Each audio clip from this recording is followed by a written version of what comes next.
Just a heads up that this episode contains distressing themes, including child sexual abuse. Viewer discretion is advised. Hello and welcome to the Daily Oz. I'm Elliot Lawry. I'm Billi FitzSimons. Last week, the U.S. Department of Justice released 3 million documents from the Epstein files. Multiple high-profile Australian figures have appeared in the documents, including former Prime Minister Kevin Rudd, mining magnate Clive Palmer, and the daughter of former PM Paul Keating. In today's podcast, we're going to walk you through what we learnt about some of the Aussies mentioned in this release, how they have responded, and what's next in the Epstein saga. So, Elliot, over the weekend, there were 3 million documents that were released in this latest drop of the files. Obviously, you have read all 3 million documents. That's correct. That is the task we put you to yesterday. No, but I think that we should start by just explaining who exactly Jeffrey Epstein is. Yeah, for sure. I think his name gets thrown around a lot, but a bit of background is that Jeffrey Epstein was an American financier and businessman who is probably most well known for his crimes. So that included in 2008 when he was sentenced to 13 months in jail after pleading guilty to sex trafficking crimes. He was then arrested again in 2019 on federal sex trafficking charges after investigators found that he had been paying teenage girls money to perform sex acts for years. His former girlfriend, Ghislaine Maxwell, was also charged with helping abuse these girls. Now, Epstein ultimately died by suicide in his cell at a federal jail in New York. That was about a month after he was arrested in 2019. But the reason this case has never really gone away is because of Epstein's connections. So he was friends with presidents, royals, billionaires, celebrities, and all these really powerful people from around the world.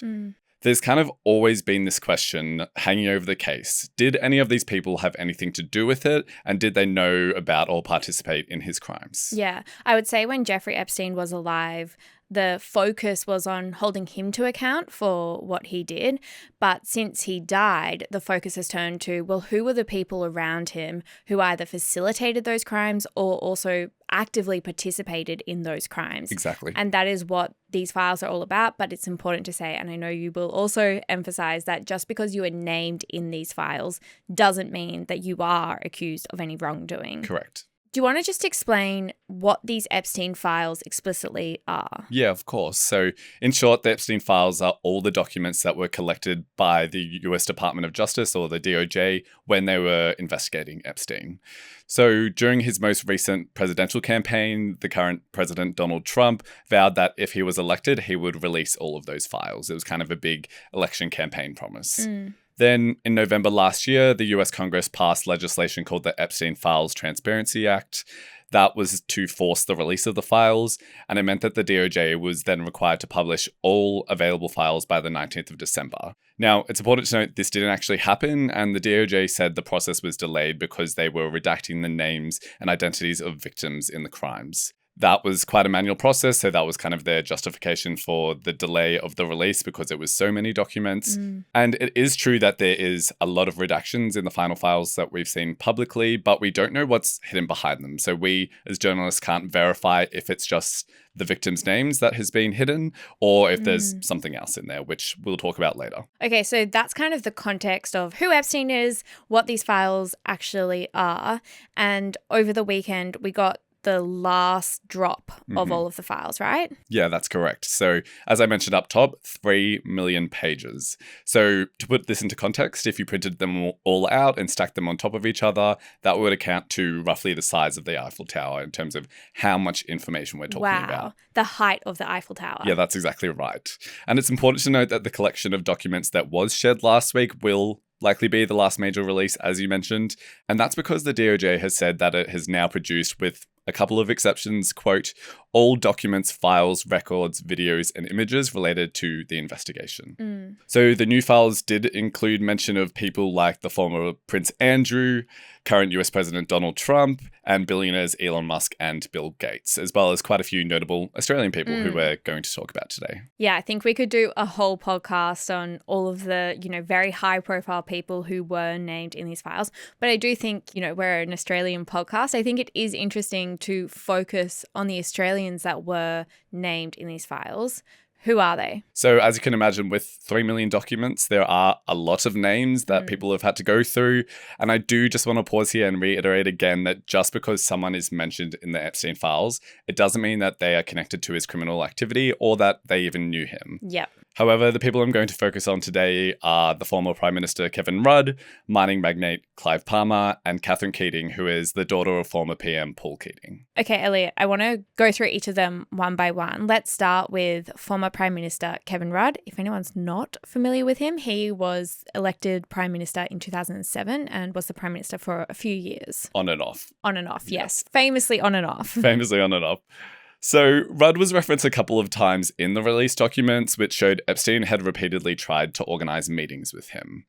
One such scheduled meeting included a, quote, vegetarian lunch to be attended by Epstein in June of 2014. Epstein emailed his assistant Leslie Groff asking him to include, quote, also non-vegetarian food, as now Kevin Rudd is also coming. In another exchange from Epstein, this time from 2016, former Norwegian PM Torbjørn Jagland referred to Rudd as a friend of us both. So is there any evidence that they actually met, or these are just emails trying to organize a meeting? Yeah, exactly. And I did actually reach out to Rudd's office and they came back to me to kind of dispute that the pair had ever met. They said, it was possible that they were at the same events together, but that Rudd had no reason to believe that he had ever actually met Epstein. Hi there, my name's Emma. I'm the editor at The Daily Oz, just popping in to say hi and let you know that here at The Daily Oz, we are an independent media company who work to break down the news for young Aussies in a digestible and accessible way. If you like what you're watching and you like what we do, please hit the subscribe button. Now back to the video. Got it. And I think, again, important to emphasize there that, there were conversations about a potential meeting, but again, Kevin Rudd is not accused of any wrongdoing. No evidence of that meeting ever happening. Okay, so that's Kevin Rudd. Who's next? Who's another Australian who was mentioned? Yes, of course. So we'll go to Clive Palmer now. He's a mining billionaire and politician who launched the United Australia Party and later the Trumpet of Patriots more recently.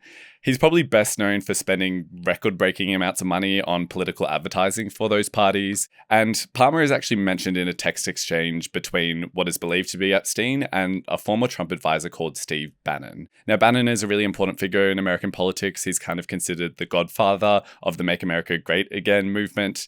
And in the exchange, Bannon claims he convinced Palmer to bankroll an advertising campaign during the 2019 Australian federal election, saying, I had Clive Palmer do the $60 million anti-China and climate change ads.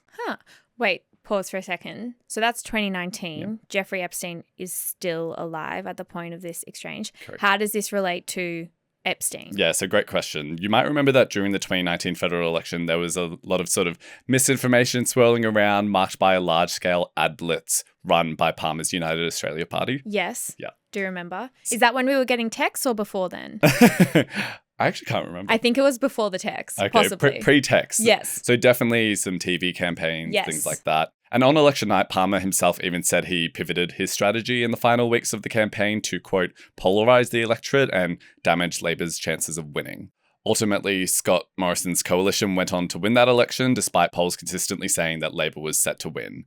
That's something that Epstein actually directly referenced in the text chain as well, saying telephone polls not accurate to Bannon. So Epstein was supporting Clive Palmer in that election? Well, certainly Steve Bannon is implying that he gave Palmer the idea to run those ads. I see. Yeah. Got it. Now, it is important to note that Palmer has actually come out since these documents have been released, calling the claims by Bannon bullshit, saying that he's never met or spoken to him, and that came from one of his spokespeople on Sunday. Okay, got it. And then let's move on to the final person. You said it was Katherine Keating, who is the daughter of the former Prime Minister Paul Keating. That's correct. So her case is an interesting one because she probably came up with the most amount of results out of the people we're talking about today.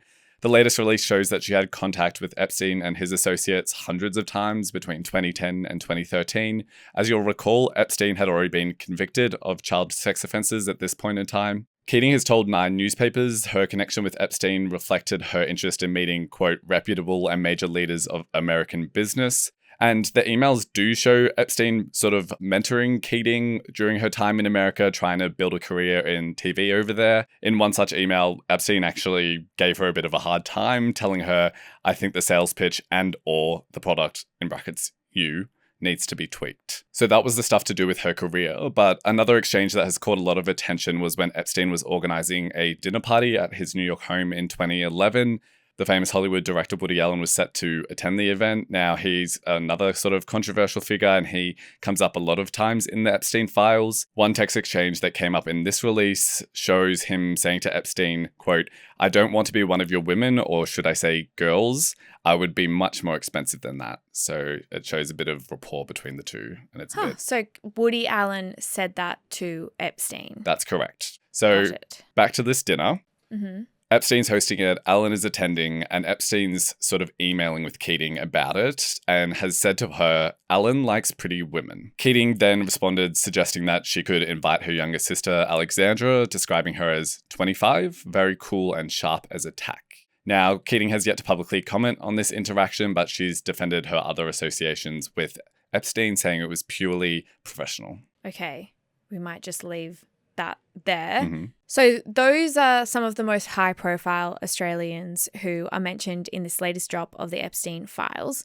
And like we said, that is the last drop. So what happens now with the Epstein files? So in theory, it's all done. The DOJ will now prepare a final report to Congress, kind of detailing how they have complied with the act that meant all the files have come to light. However, Democrat members of the US Congress that are overseeing this operation have actually written to the Attorney General last week requesting access to the fully unredacted files. So in their letter, the members said that only about half of the 6 million Epstein files had been released by the DOJ, with 200,000 of those being redacted in some way.